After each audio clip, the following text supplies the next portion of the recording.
সাহস করেছিস এখানে আসতে, তাও আবার আমার গুহায়? কে কে কে কে কে কে কে তুমি? সাহস থাকলে সামনে এসো। অনেক ছিল খুব দরিদ্র ঘরের এক ছেলে। তার বৃদ্ধ বাবা কোনো কাজ করতে পারতেন না। অনেকের স্বপ্ন সে একদিন স্কুলে যাবে, পড়াশোনা করবে, কিন্তু অর্থের অভাবে সেই স্বপ্নটা থেকে যায় অধরা। প্রতিদিন সে স্কুলের পাশে কদম গাছের নিচে বসে অন্যদের পড়তে দেখে আর চোখের পানি ফেলে।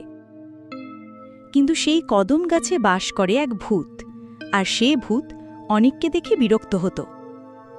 এই বেটা রোজ এসে ভ্যা ভ্যা করে কাঁদে, কাপড় চোপড় নোংরা, মুখে যেন পেতনির ছাও, ঘাড় মটকাইয়া দেই না কেন।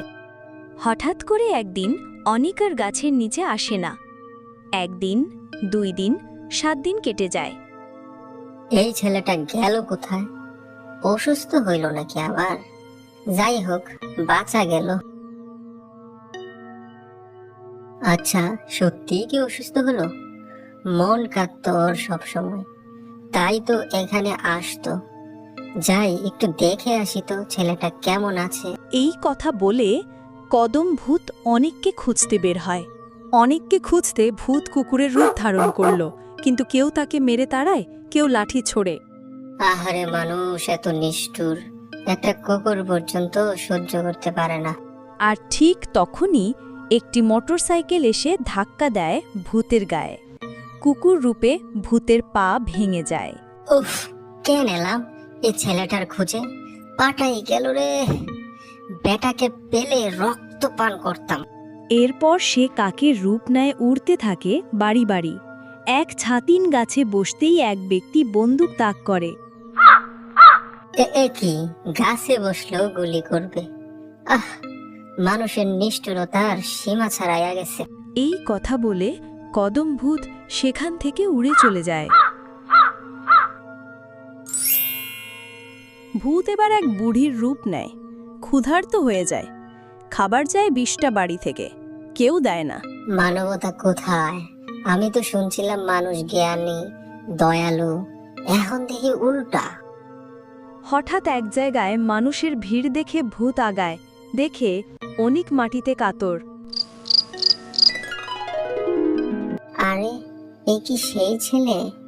কেউ কাছে যাচ্ছে না, কারণ সে গরিব। এই বুঝি সমাজ? এটা কেমন সমাজ? কদম ভূত ভূত রাজাকে স্মরণ করল। কিরে, স্মরণ করেছিস কেন? কি হয়েছে বল, আমি বেশিক্ষণ থাকতে পারবো না। দয়া করে আগে আরে সুস্থ করে দাও, পরে আমি সব তোমারে খুইলা কমু। আরে, তুই আবার বড় উপকার করা শুরু করলি কবে থেকে রে? এই বলে ভূত রাজা একটি ফু দিয়ে অনেককে সুস্থ করে দেয়। অনেক সুস্থ হয়ে ওঠে। সবাই সেখান থেকে চলে যায়। তার পাশে দাঁড়িয়ে আছে সেই কদম ভূত। আরে বন্ধু, কি হয়েছে তোমার? কে তুমি? আরে আরে, ভয় পেও না, আমি তোমার কোনো ক্ষতি করব না। তাহলে তুমি কে? আমি সেই কদম গাছের ভূত। তোমাকে প্রতিদিন দেখতাম, তুমি ভেজা চোখে গাছের নিচে বসে থাকতে। তাহলে তুমিই আমাকে অসুস্থ করেছিলে? আরে না রে বন্ধু, আমি তোমাকে তো সুস্থ করলাম, ভূত রাজাকে ডাইকাই না। তুমি আসলে কি চাইতেছো আমার কাছে? না না না, কিচ্ছু চাই না, শুধু শিখেছি মানুষ জাতি কেমন। তোমার পাশে কেউ নেই বলে তোমাকে বন্ধু ভাবলাম। ও আচ্ছা। তুমি শুধু আমাকে স্মরণ করবে। এই নাও, একটা পরশ পাথর দিলাম, যখনই দরকার পড়বে ডাক দিবে, আমি সাথে সাথে চলে আসব। সেই পরশ পাথর পেয়ে অনেক জীবনের সব বাধা অতিক্রম করে। তার সব স্বপ্ন সত্যি হয়। আর কদম ভূতের সঙ্গে গড়ে ওঠে এক অমর বন্ধুত্ব। একদিন হঠাৎ কদম গাছের পাশে বসে থাকতে থাকতে অনিকের মন চঞ্চল হয়ে ওঠে। কেন জানি না, জঙ্গলের ভেতরটা খুব ডাকতেছে, যেন কেউ সাহায্য চাইতেছে আমার কাছে। হাতে থাকা পাথরটা নিজের পকেটে রেখে অনেক ধীরে ধীরে জঙ্গলের ভেতর হাঁটতে থাকে। গাছের পাতার ফাঁক দিয়ে সূর্যের আলো ঠিকভাবে ঢোকে না। চারদিক থমথমে, পাখিরা চুপ। অনেক সামনের দিকে এগিয়ে যায়। হঠাৎ সে দেখতে পায় এক গুহা। গুহার মুখ থেকে ঠান্ডা বাতাস বের হচ্ছে। এই ঘন জঙ্গলে কোন এক গুহার সামনে এসে পড়লাম আমি? না, কেউ যেন আমাকে ডাকছে। ভিতরে গিয়ে দেখতে হচ্ছে যে। সে সাহস করে ঢুকে পড়ে গুহার ভিতরে। গুহার ভেতরটা জুড়ে অন্ধকার, মানুষ, আগুন আর ছায়ার মতো অদ্ভুত সব অনুভূতি। আরে এ এ এ এ তো অভিশপ্ত জায়গা। একদম শেষ মাথায় সে দেখতে পায় একটা বড় কালো পাথর। তার পাশে চিত হয়ে পড়ে আছে এক বৃদ্ধ। বৃদ্ধ লোকটি এখনও নিঃসাড় হয়ে পড়ে আছে সেই রহস্যময় কালো পাথরের পাশে।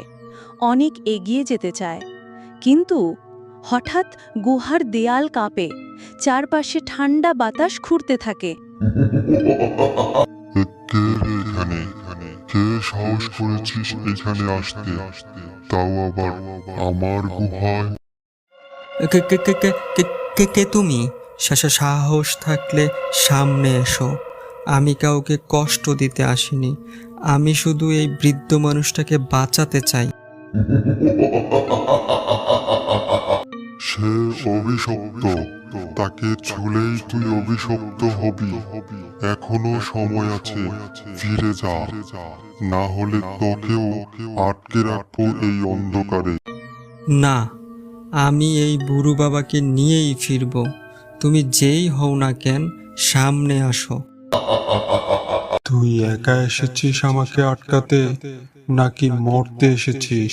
কে বলল আমি একা? আমি একা নই।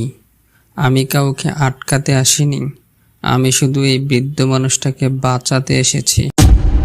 ভূতের ভয়ঙ্কর রূপ এখনো দেখা যায় না, কিন্তু তার শক্তি ধ্বংস ডেকে আনে।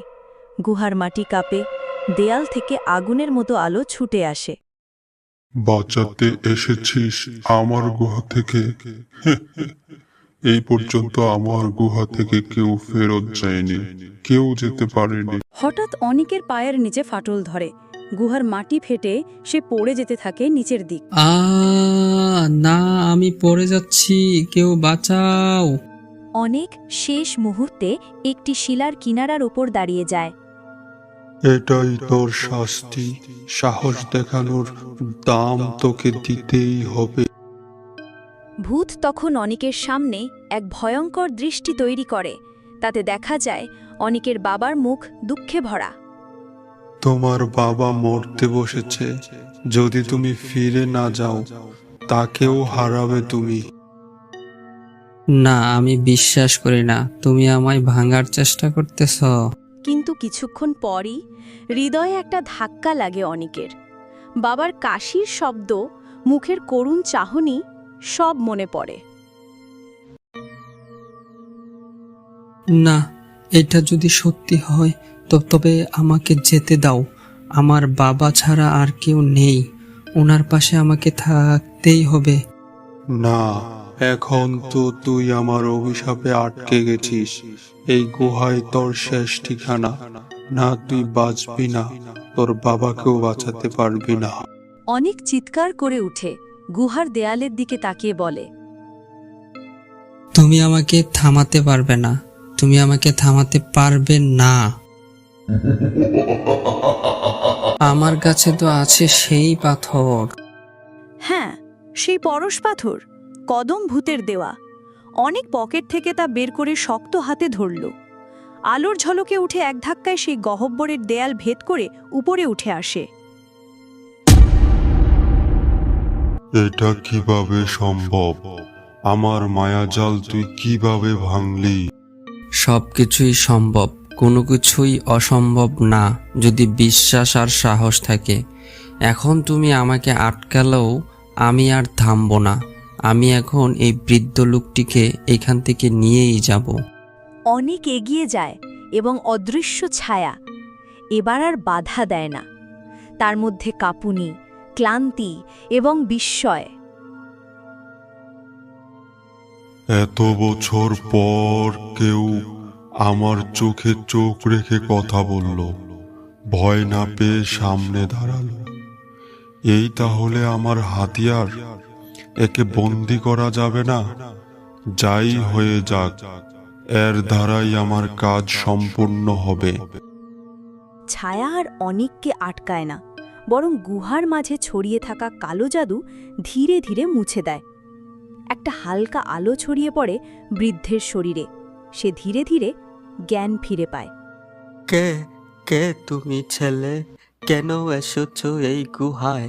এখান থেকে পালাও, এটা ভয়ঙ্কর একটা জায়গা। চিন্তা করবেন না, বিপদ পেরিয়ে এসেছি, এখন আপনাকে নিয়ে যেতে এসেছি। আমার সাথে চলুন আপনি। তারা বেরিয়ে আসে সেই ভয়ঙ্কর গুহা থেকে। গুহার মুখে আসতেই তুই এত বড় কাজ করলি, তাহলে তো আমাকেও বাঁচাতে পারতি, আমাকে রক্ষা করতেও তো পারতি এই অন্ধকার অভিশাপ থেকে। কেন ফিরে যাচ্ছিস? অনেক থেমে যায়। তার হৃদয় কেঁপে ওঠে। সে কিছুই বুঝতে পারে না। ভিতরে শুধু অন্ধকার, আর বাতাসে এক বিষণ্ণ দীর্ঘশ্বাস। অনিকের সামনে এখন দুটো পথ, একদিকে তার বাবা, আরেক দিকে সেই অদৃশ্য ছায়া, যার অভিশাপ হয়তো ছাপিয়ে গেছে মৃত্যুর সীমাও। ছেলে, তুমি এখন এখান থেকে চলো, নাইলে ঘোর বিপদে পড়ব যে আমরা। অনিক বৃদ্ধর কথা শুনে সেখান থেকে চলে যায়, সাথে নিয়ে যায় সেই বৃদ্ধকেও। অনেক বাড়ি ফেরার পর দেখে তার বৃদ্ধ বাবা চিত হয়ে পড়ে আছে বিছানায়। বাবা, ও বাবা, কি হয়েছে তোমার? চোখ খোলো, দেখো আমি ফিরে এসেছি বাবা। চিন্তা করো না ছেলে, অপেক্ষা করো, আমি তোমার বাবাকে সুস্থ করে তুলছি। তুমি আমার বাবাকে সুস্থ করে দেবে? সত্যি? আমি তো শুধু চেষ্টা করব, দেখা যাক কি হয়। এখন কিছু লতা পাতা নিয়ে এসো, আমি সেখানেই আমার ওষুধ ব্যবহার করব। ঠিক আছে বৃদ্ধ বাবা, আমি এখনই আসছি। এই বলে অনিক দৌড়ে চলে যায়। অনিক যখন ঔষধের উপাদান খুঁজতে জঙ্গলের দিকে ছুটে যায়, বৃদ্ধ অনিকের বাবার পাশে দাঁড়িয়ে কিছু মন্ত্র জপ করতে থাকে। এ জীবন নয়, প্রাণ বাঁধা অন্য এক শিকলে, অদৃশ্য অভিশাপে। হঠাৎ গায়ের হাওয়া বদলে যায়। জানালার বাইরে এক হালকা কুয়াশা, আর সেই কুয়াশার ভেতর এক ছায়ামূর্তি যেন দৃষ্টির অগোচরে তাকিয়ে আছে ঘরের দিকে। আমি তো কেবল অপেক্ষা করছিলাম কেউ যেন আমায় দেখে, আমার না ছুঁয়েও শুধু বুঝে, শুধু জানে আমার যন্ত্রণা। অনেক ফিরে আসে, হাতে কয়েকটি ঔষধি লতা ও শেকড়। কিন্তু তার চোখে কিছু একটা পরিবর্তন, যেন সে কিছু অনুভব করেছে। বৃদ্ধ দাদু, এসব আমি পেয়েছি, কিন্তু দাদু একটা কথা বলবেন আমাকে? হ্যাঁ বলো ছেলে। আপনি বলেছেন এই গুহা ভয়ঙ্কর, কিন্তু আমি এখনো ভাবতাছি এই ছায়াটাও কি না ভয়ঙ্কর ছিল। হ্যাঁ ভেবেছ ঠিক, এই ছায়া এক সময় ছিল এক পিতার প্রতিচ্ছবি। নিজের সন্তানকে হারিয়ে দুঃখে নিজেকে মাটি দিয়ে গেঁথে ফেলেছিল সেই গুহায়। এই কথা শুনে অনেক স্তব্ধ। তার চোখ ভিজে ওঠে। এক অদ্ভুত ব্যথা হৃদয়ে বাজে। আমি জানতাম না আমি ফিরে যাব দাদু, আমি ওর সঙ্গে যাইয়া কথা বলবো। না, এখন নয়। একবার কেউ অন্ধকারে মালিক হয়ে গেলে ও সহজে কথা শোনে না। এখন তোমার বাবাই যে প্রথম। বৃদ্ধ এক আশ্চর্য ধূসর গুঁড়া বানিয়ে অনিকের বাবার কপালে ছুঁয়ে দেয়। ঘর জুড়ে ছড়িয়ে পড়ে হালকা সোনালি আলো, আর সেই আলোয় ধীরে ধীরে কেঁপে ওঠে অনিকের বাবা। অনিক, তুই ছিলি কোথায় বাবা? বাবা, আমি আছি তোমার পাশে। এবার থেকে আর কোথাও একা যাব না বাবা।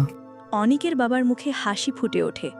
ঘরের কোণে হালকা ছায়া দুলে ওঠে, যেন কেউ নীরবে আশীর্বাদ জানায়। রাতের অন্ধকারে সেই গুহার মুখ এখন নীরব, কিন্তু কেউ একজন দাঁড়িয়ে আছে সেখানে। হয়তো তুই একদিন ফিরবি, তখন আমি বলবো তোকে সব কথা। সব অভিশাপের শেষ আছে যদি কেউ সাহস করে আলোর পথ ধরে, আর কেউ যদি শোনে সেই হারিয়ে যাওয়া ছায়ার কান্না।